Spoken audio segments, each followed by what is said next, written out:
Röngnokni class 1 ni simi class 5 jora tangui khorokni eba khorokbroi rong pherangnai abo ani swngmung röngmungni raidana tui parliament o jefru kok sao afro khoroksa dagi phang kebengmung khlailia a jorao angbo wanamo khlaimani khoroksa phana swngmung khlailia abono tui Swrang haste bidhansabha budget ni ultham ni salo kebengnai bodol ni swngmungo kok phirokha pherang tang bedek ni montri Ratan nath botebo saklaikya Phiaba primary school o khorok dok chirung srungnai tongkhe afruo khorok nei rung phurungnai tongkhe ongnaida eba khorok sara nei chirung srungnai tongkhe khorok broi rung phurungnai bai ongnaida abo ani kogya parliament o kok salai no a ek koplai ongkha ajorao khoroksa MP phano kebeng mungkhlailia a ek ni kahai no samung ongui tongka hastebo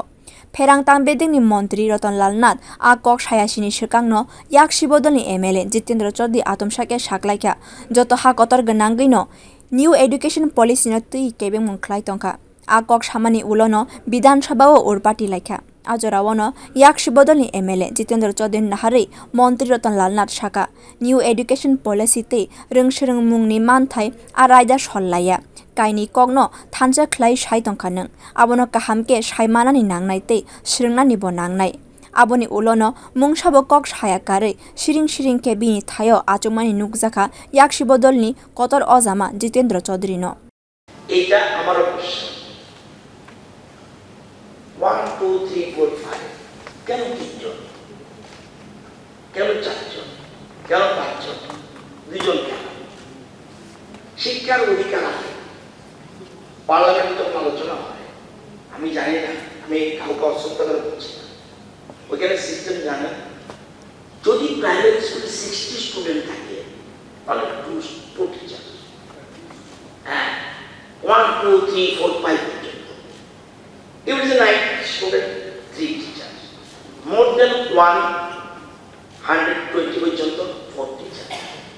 এটা আপনার করতে আমারও আমি যখন শিক্ষা বলতেছিলাম আমার এই প্রশ্ন আশ্চর্য কথা পার্লামেন্টে আইনটা হলো একজন পার্লামেন্টে একটি চোখে পড়লো না এটা সব রাজনৈতিক দলের এই জিনিসটা বুঝতে হবে এটা কিন্তু শিক্ষার অধিকার আইনে এই সময় কিচ্ছু বলেনি কেউ ওই আইন মোতাবেক চলছে মাননীয় এই পরিষদের মন্ত্রী বলছেন যে এডুকেশন ডিপার্টমেন্ট এবং তার development policy new education policy ইত্যাদি হয়েছে তিনিও রাইট